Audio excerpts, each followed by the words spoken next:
ಅದಕ್ಕೆ ಇವತ್ತೇನಾಗಿದೆ ಇದು ಸೆನ್ಸಸ್ನಲ್ಲೇ ಇದನ್ನು ಮಾಡಬೇಕನ್ನೋದು ಇದು ಒಳ್ಳೆ ಸ್ಟೆಪ್ ಇದೆ. ಆದರೆ ಇದು ಬೇಗನೆ ಆಗಬೇಕು. ಒಂದು, ತೋರಿಕೆಗಿರಬಾರ್ದು. ಎರಡು, ಮೂರನೇದಾಗಿ ಎಕನಾಮಿಕ್ ಮತ್ತು ಎಜುಕೇಷನಲ್ ಸರ್ವೆ ಪರ್ಫೆಕ್ಟ್ ಆಗಿ ಎಲ್ಲ ಜನರಿಗೆ ಸಮಾಧಾನ ತರ್ತಕ್ಕಂಥ ರೀತಿಯಲ್ಲಿ ಇದು ಆಗಬೇಕು ಅಂತಕ್ಕಂಥದ್ದೇ ಅನಿಸಿಕೆ ನಮ್ಮದಿದೆ. ಇದನ್ನು ನಾನು ಇನ್ನೂ ಕೂಡ ವೆಲ್ಕಮ್ ಮಾಡಿದ್ದೇನೆ ಮತ್ತು ರಾಹುಲ್ ಗಾಂಧಿಯವರು ಕೂಡ ಇದನ್ನು ವೆಲ್ಕಮ್ ಮಾಡಿದ್ದಾರೆ. ಅದಕ್ಕಾಗಿ ಇದು ಆದಷ್ಟು ಬೇಗನೆ ಮುಂದುವರಿಬೇಕು.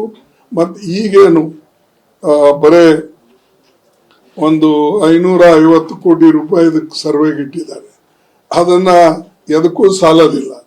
ಅದು ಸುಮ್ಮನೆ ಒಂದು ನಾಮಿನಲ್ ಟೋಕನ್ ಗ್ರಾಂಟ್ ಇಟ್ಟಿದ್ದಾರೆ. ಈಗ ಇದಕ್ಕೆ ಹೆಚ್ಚಿನ ಅಲಾಟ್ಮೆಂಟ್ ಮಾಡಿ ಟೈಮ್ ಲಿಮಿಟ್ ಕೊಡಬೇಕು. ಇದು ಏನು 1 ತಿಂಗಳು 2025-26 ಅಡ್ಮಿಷನ್ಸ್ ಓಪನ್ ಆಗಿದೆ. ನಿಮ್ಮ ಸೀಟ್ಗಳನ್ನು ಈಗಲೇ ರಿಸರ್ವ್ ಮಾಡಲು ಕರೆ ಮಾಡಿ 9900072632 ಅಥವಾ visit Saptagiri NPS university Bengaluru. 2 ತಿಂಗಳು 3 ತಿಂಗಳದಾಗ ಮಾಡ್ತಾರೋ ಇದಕ್ಕೆ ಟೈಮ್ ಲಿಮಿಟ್ ಕೊಟ್ಟು ತಕ್ಷಣ ಜಾರಿಯಲ್ಲಿ ತರ್ತಕ್ಕಂಥದ್ದು ಆಗಬೇಕು. ಜಾತಿ ಗಣತಿ ಮಾಡೋದೇ ಮಹಾಪರಾಧ ಅನ್ನೋ ತರದಲ್ಲಿ ಬಿಜೆಪಿ ಮಾತನಾಡ್ತಾ ಇದ್ರು. ಸ್ಟೇಟ್ ಅಲ್ಲಿ ಕೂಡ ಇರೋ ಜಾತಿ ಗಣತಿನ ತರದಕ್ಕೆ ಹೊರಟಾಗ ಜಾತಿಗಳ ನಡುವೆ ಸಂಘರ್ಷ ಉಂಟು ಮಾಡ್ತಾ ಇದೆ ಕಾಂಗ್ರೆಸ್ ಅನ್ನೋ ತರದಲ್ಲಿ ಮಾತನಾಡ್ತಾ ಇದ್ರು. ಅದು ನೀವು ತಿಳ್ಕೊಳ್ಬೇಕು. ನೀವೇನ್ ಮಾಡ್ತೀರಿ? ಪ್ರೆಸ್ಸು ಅವ್ರು ಹೇಳಿದ್ದ ಹೈಲೈಟ್ ಮಾಡ್ತೀರಿ, ನಾವು ಹೇಳಿದ್ದನ್ನ ಅದಕ್ಕೆ ಮೊದಲಿಂದ ಇದಕ್ಕೆ ನೆಗ್ಲೆಕ್ಟ್ ಮಾಡ್ಕೋತಾನೆ ಬಹಳಷ್ಟು ಪತ್ರಿಕೆಗಳು ಬಂದು. ಬಟ್ ನಾವೇನು ಅದ್ರ ಬಗ್ಗೆ ಹೇಳಕ್ ಹೋಗೋದಿಲ್ಲ. ಈವನ್ ನಿನ್ನೆ ನಾವೇನು ಬೈಟ್ ಕೊಟ್ಟಿದ್ದೇವೆ ಅದು ಎಲ್ಲಿ ಕೂಡ ನಾನು ನೋಡ್ಲಿಲ್ಲಪ್ಪ ಅಂತ ಒಂದು ಪರಿಣಾಮಕಾರಿಯಾಗಿ ಪತ್ರಿಕೆಯಲ್ಲಿ ಬರಲಿಲ್ಲ ಅಂಥೇಳಿ ನಾನೇನು ಪತ್ರಿಕೆದವ್ರಿಗೆ ಟೀಕೆ ಮಾಡಕ್ ಹೋಗೋದಿಲ್ಲ. ಅವ್ರಿಗೆ ಸ್ವಾತಂತ್ರ್ಯ ಇದೆ, ಬರೀಬಹುದು, ಬರೀದೇ ಇರಬಹುದು, ಅವ್ರ ಮಾಲೀಕರು ನಮ್ಮ ಪರ ಇರಬಹುದು ಅಥವಾ ಇರದೇ ಇರಬಹುದು. 2025-26 ಅಡ್ಮಿಷನ್ಸ್ ಓಪನ್ ಆಗಿದೆ.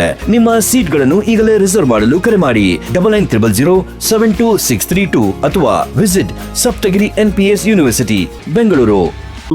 ಬಟ್ ನನಗೇನಂದ್ರೆ ಒಂದು ಒಳ್ಳೆ ಕೆಲಸ ಆಗಿದ್ದನ್ನ ಅಪ್ರಿಸಿಯೇಟ್ ಮಾಡತಕ್ಕಂಥದ್ದು ನಮ್ಮ ಸ್ವಭಾವ ಇದೆ.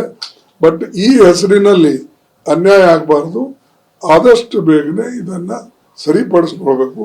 ಮೊದಲಿಂದ ಭಾವನೆ ಅವ್ರದ್ದೇನಿತ್ತು, ನಮಗೆ ಟೀಕೆ ಮಾಡ್ತಿದ್ರು. ಕಾಂಗ್ರೆಸ್ದವರು ಯಾವತ್ತು ದೇಶಕ್ಕೆ ಡಿವೈಡ್ ಮಾಡಕ್ ಹೊಂಟಿದ್ದಾರೆ, ಧರ್ಮಕ್ಕೆ ಡಿವೈಡ್ ಮಾಡಕ್ ಹೋಗ್ತಾರೆ, ಜಾತಿಯಲ್ಲಿ ಜಗಳ ಸಂಘರ್ಷ ಮಾಡಕ್ ಶುರು ಹೊಂಟಿದೆ. ಅಂದ್ರೆ ನಾವು ಕೇಳಿದಾಗ ಸಂಘರ್ಷದ ಹಾದಿ ಹಿಡಿದಿದ್ದಾರೆ ಅಂತ ಹೇಳ್ತಾರೆ. ಅವರು ಮಾಡುವಾಗ ಇದನ್ನ ನಾವು ದೇಶಕ್ಕಾಗಿ ಒಳ್ಳೇದಕ್ಕಾಗಿ ಮಾಡ್ತಾ ಇದ್ದೇವೆ.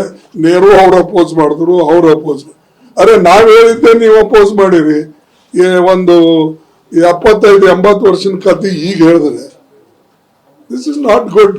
They should realise. ರಾಜ್ಯ ಸರ್ಕಾರದ ಜಾತಿ ಗಣತಿ ವರದಿ ಮಹತ್ವ ಕಳ್ಕೊಂತ ಅಂತ ಡಿಪೆಂಡ್ಸ್ ಆನ್ ದಟ್. ಇದು ಏನು ಸಾಧ್ಯತೆ ಇದಕ್ಕೆ ಬೇಕು ಅಂತ ತೊಳ್ತಾರೆ. ಅವ್ರೇನು ಸೆಂಟ್ರಲ್ ಗವರ್ಮೆಂಟ್ ಮಾಡಬೇಕು ಅದು ಮಾಡ್ತಾರೆ.